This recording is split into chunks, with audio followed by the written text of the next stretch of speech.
What up gamers, I'm Jason and today on Dice & Dragons I'm going to be unboxing the all-in pledge for Legacy of Gravehold, the latest Aeon's Endgame in the series. As you can see, we've got a lot of new stuff. So this game is for 1 to 4 players, plays in about 60 minutes, is published by Indie Boards and Cards, and is designed by Sydney Englestein, Nick Little, and Kevin Riley.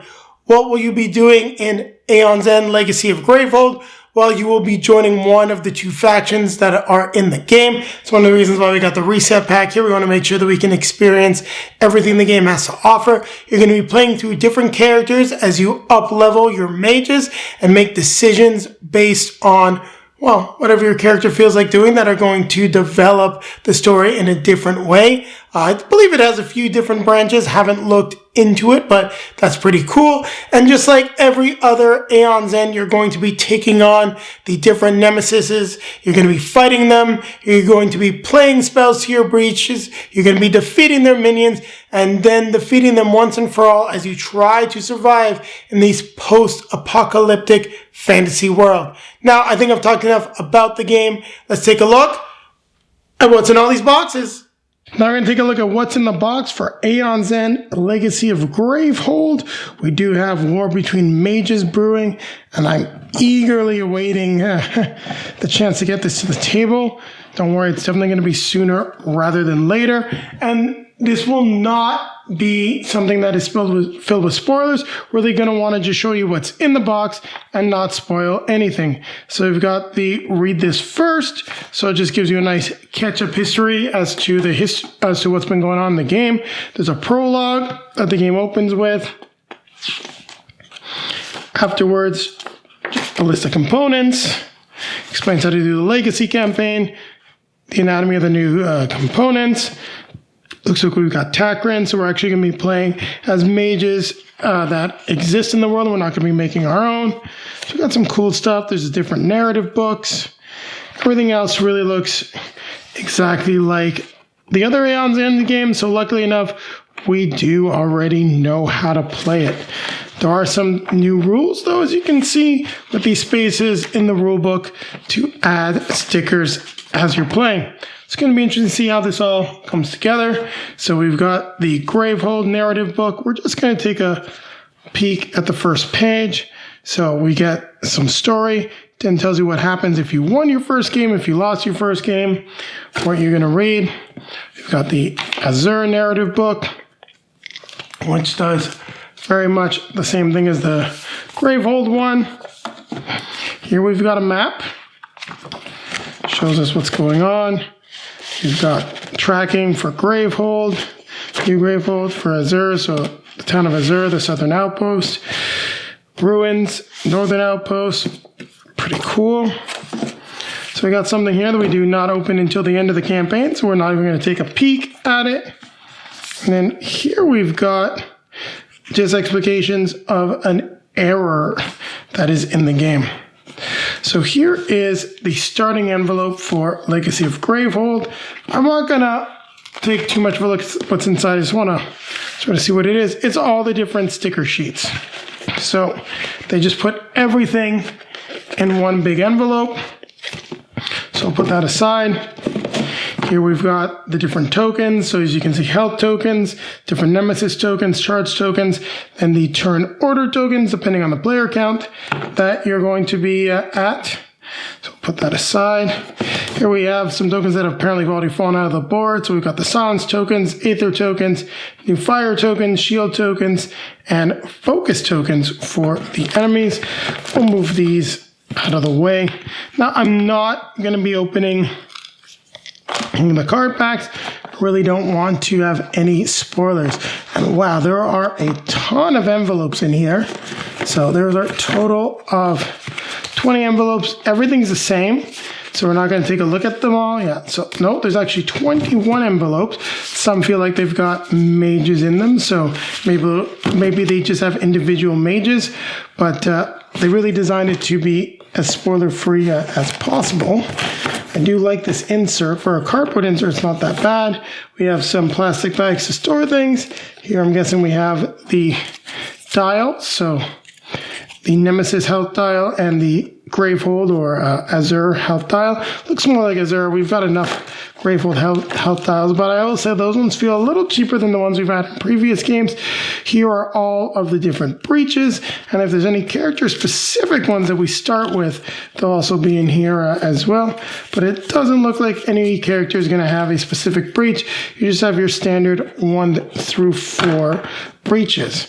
Now we've got this nice big box to separate cards, and we'll just take a look at what we have in some of these card backs here. So like, look, they all say stop on them.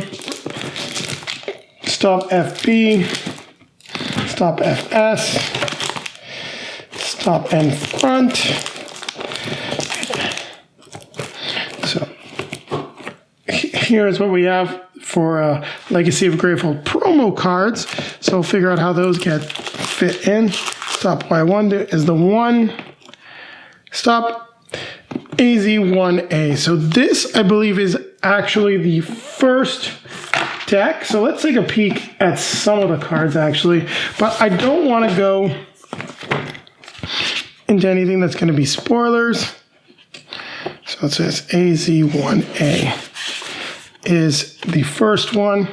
Doesn't say that in here. We just saw it. I think it was on the first sheet. So I'll bring that back out. Just want to make sure, because I do not want to spoil this for anyone. So yeah, stop AZ1A. So this is the first pack. So let's at least take a look at what we have in here. And that's all we're going to be looking at in terms of cards for Legacy of Gravehold, because I don't want to have any real spoilers.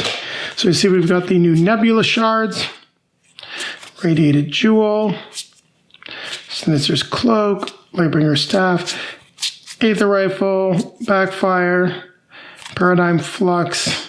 So really, we just have the market cards here, meaning as we're going to go through the story and open stuff up, it's probably going to be telling us which mages and things to take out. That's probably why there's so many envelopes, because there are so many different mages in the game. Now, we've taken a look at everything that's in here. As you can see, there's really not much that I can show you without really spoiling everything. So let's get this all packed back up away. Looking forward to getting this punched. I know Julie and I have a couple of review copies that will be coming before this gets to the table, but I think it's probably going to jump the queue a little bit. Julie and I have been looking forward to this game for a while. But that being said, we do still have a few things to cover. And being as this is a legacy game and we still have yet to find time to finish our campaign of the Lord of the Rings, not quite sure how we're going to get through everything here. Well, I know maybe we'll probably just make the time and review each campaign separately. The nice thing is that Legacy of Gravehold does typically take, well, Aeon Zen games typically take about an hour, which should make this a lot easier for us to play. So there you have it. That's what's in the core box. Now keep it right here. So we're going to take a look at some of the other boxes that we got with this all-in pledge. Now we're going to take a quick look at what's in the Aeon Zen Legacy of Gravehold reset pack.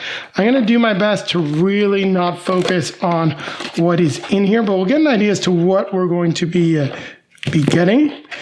So I'm trying to avoid really any spoilers here. So fortunately, there will definitely be some, but I'm going to try to hide everything as much as I can. So looks like we've got all the different mages, because as you play the game, you're going to be leveling them up, and each mage is in a different envelope. So as you can see, there's a mage in envelope 11, but that's all the spoilers I really want to show. We'll move that off camera here. And then, other than that, no, there is, just slide them out, but we get the refresh of all of the stickers. And I'll put the mages back into this pack. So a few of these specific breaches, maybe things that would get stickered as you're playing the game.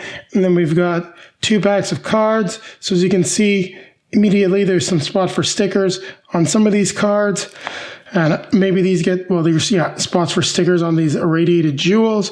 So that's what you have here, is just everything that you need to start your campaign completely fresh without any of the stickers on the components. A little tricky to get stuff back in the exact way that it was. I think these were just right at the end here.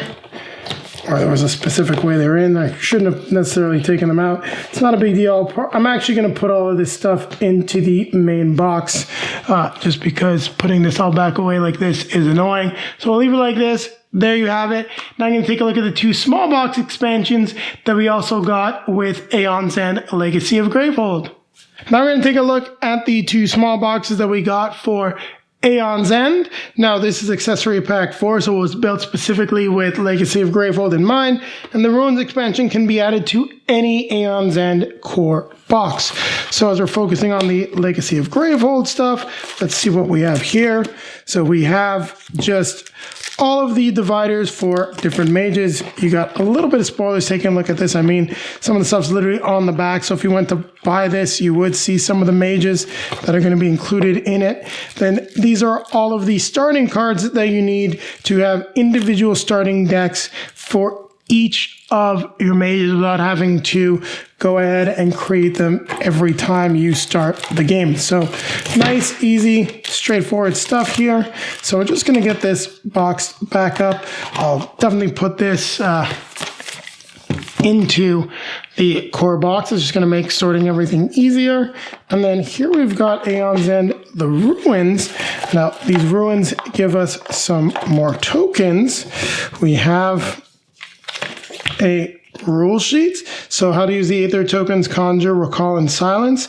So I'm sure these are because depending on which version of the game you get, you may not have these. So that's what you have here. And then we have 2 packs of cards, which are just new spells. So these are spells and items. I mean, we can take a look at these because I don't think we don't really have any spoilers in here. I'll have to figure out where to store these temporarily, at least, or pull the information out of there. So we've got the new Dawn Barrage spell, Stupefy. Cast, deal 2 damage, recall you may discard a card to silence a minion, Force Bubble. Deal 2 damage, return this to your hand. You may prep a spell from your hand that is not named Force Bubble. Pretty cool. Accelerating Field. This is your first time you cast an Accelerating Field this turn. You may reveal the top 4 cards of your deck. You may place any cards named Accelerating Field this way into your hand. Pretty cool.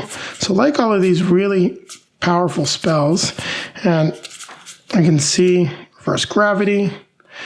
So randomizers for these spells. Just put these here.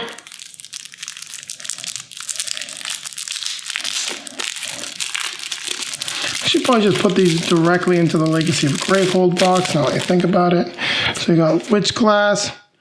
Gain 1 Aether. Any ally gains an Aether token. You may discard this during an ally's main phase. If you do, that player may Conjure, so that's something new. Shimmer Bead Recall. If you have activated your ability this turn, gain 1 life. Gain 2 Aether, silence a minion. Gain 3, discard a card in hand. If you do, any player gains an Aether token. Rainbow Fluorite, not going to look at everything. Then here we've got some cool stuff. The Vim Infuser, gain 1 charge. If you have 2 life or less, repeat this effect. That's pretty cool. Contingency Kit, any ally draws 2 cards, then discards 1 card, or focus any player's beach. If you have 2 life or less, do both. So a lot of cool stuff that comes into play when you're down to the wire. Element Converter, the players collectively destroy up to 2 gems from their hands, or discard pile, reveal the top card of the turn order deck. If it's a player card, that player gains an Aether token. I don't know if I like that, but I guess you can destroy your crappy gems, so that's pretty cool. Magnify, while prepped, an additional spell that costs 2 Aether or less may be prepped to this breach, cast, deal 1 damage. So I like what we're seeing here. I think we got some neat stuff. There you have it. We've taken a look at what's in the small boxes. So next we're going to take a look at the playmats. I'll be coming back at you with a quick outro. Now I'm going to take a look at the playmats that we got for Legacy of Gravehold. Now this is the player mat, which, if I'm not mistaken, is fully compatible with any other Aeon's End game. That's why we got 4 of these. I'll move the other playmat just out of the way so that you can see what it looks like. So just a nice neoprene playmat. Spot for all your breaches, and I've got this at a little angle here. I'll straighten it out. Got a place for your deck, your player mat, your discard pile. So breaches, prepared spells with a nice background. We got 4 of these. They're pretty cool. Would have liked to have some stitched edges though, but I can't imagine we're gonna fray them. But no complaints as to what we see here. And then we've got the larger mat. Now we have a few of these, or at least I think 2 of them. We got a different one for, I believe it was New Age, just because of, well, Outcasts. Sorry, we have one for New Age and Outcasts. So we've got some different things. So we've got Nemesis player, Nemesis discard pile, Nemesis cards in play. Then we've got, actually we have space for Zaxos and his Outcast mat. So this does look a lot like the mat that we actually already had, which is a little unfortunate because I don't think we would have needed this new mat, but I do love my Playmats. It does look cool. So I'll just slide it down so you can see it in all of its glory. And yeah, pretty cool playmat. No complaints here. Happy we picked it up. Now that you've seen the playmats, we're going to be coming back at you with a quick outro. Thank you very much for watching, everyone. If you like what you saw, don't forget to click that like button, comment, subscribe, hit the notification bell so that YouTube will let you know when our next video is released. Also, down below in the video description, you'll find links to all of our social media feeds. Facebook, Twitter, Instagram. If you'd like to see some pictures of Julie and I playing any Aeon's Endgame, there are plenty on those feeds. And then also down there is a link to multizone.ca, a great Canadian game store. If you're looking for a copy of Aeon's End, click that link. You'll get 10% off your next purchase. And it's a great way to support the channels. A portion of that purchase is returned to us. And then popping up in front of me are going to be links to some of our previously released videos. Over here will be our most recent release. And over here, it's going to take you back to our review and how to play of Aeon's End Legacy, going back to where it all started, at least for Julie and myself. With that being said, don't forget, keep playing games.